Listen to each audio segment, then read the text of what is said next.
Hey guys, so the topic this week is history again. There's not a whole lot of American history between the colonies in 1850. Really all there is like the American Revolution and maybe like the French and Indian War, which I believe happened before the American Revolution, although I'm not quite sure about that. I should know that, but I don't.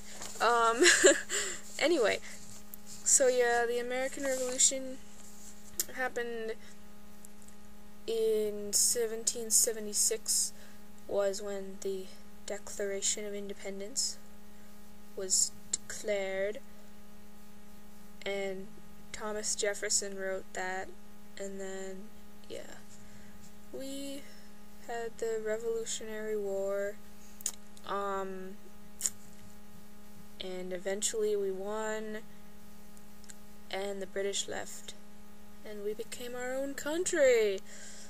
So, and then something that you probably don't know if you're not from America is that the Constitution, which is the government that we have now, was actually not the first government we had. For a few years or so, I don't know, a little while, I don't know, for a few years or so, we had the Articles of Confederation instead of the Constitution. And basically the problem with the Articles of Confederation was that they didn't give enough power to the federal government, because the people who wrote them were really afraid that we would just turn into another monarchy. So they pretty much gave the government the power to not be able to collect taxes or have an army or really do much of anything, which kind of didn't work very well. So then we had the Constitution, and that's what we still have today. Yeah. Not much really happened between the Revolutionary War and 1850, except we kept just adding new states. So we started with the original 13 colonies on the East Coast. I could probably name all of them, but I'm not sure that I can. And then pretty soon after the Revolutionary War, we added like Vermont and Maine and New York. I don't think was one of the original colonies. I don't know. And then we added like Ohio, Illinois, Indiana, Alabama, all those ones. They were part of the Northwest Territory before they became states. The largest acquisition of territory that we had during this time was the Louisiana Purchase, which was made by Thomas Jefferson from France. He basically bought all of the French territory below like a certain line, which is pretty much the line that the top of America still is with Canada. And it doubled the United States in size. And the reason that we did it was because they were threatening to shut off New Orleans from our American ships if we didn't buy it from them.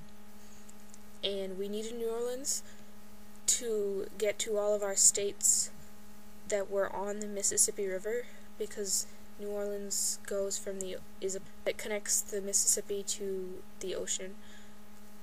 And yeah, so basically our people would starve if they stopped letting us through New Orleans. So we just bought it. And then after all of that, eventually, because of all this territory acquisition, there was a lot of conflict over whether the new states should be allowed to have slavery, because in the North, slavery had been pretty much outlawed, but in the South, the economy was really based on slavery, and so the Southern people did not want slavery to get abolished because it would ruin their businesses. So I guess we have one of the houses of our legislature is equal between all the states, so that was what the conflict was over, because I guess if you admit a new free state, you add a new free state to the country, then the free states have a majority in that house of the legislature now, so they can just get whatever they want. So then you'd have to add a new slave state, and so yeah, every time they added a new free state, they pretty much added a new slave state, because otherwise someone would have a majority, and the other group would not be able to get anything passed, and would not be able to stop anything from being passed, and it would just be bad. So, eventually that tension over states led to the Civil War. So I'm gonna stop there.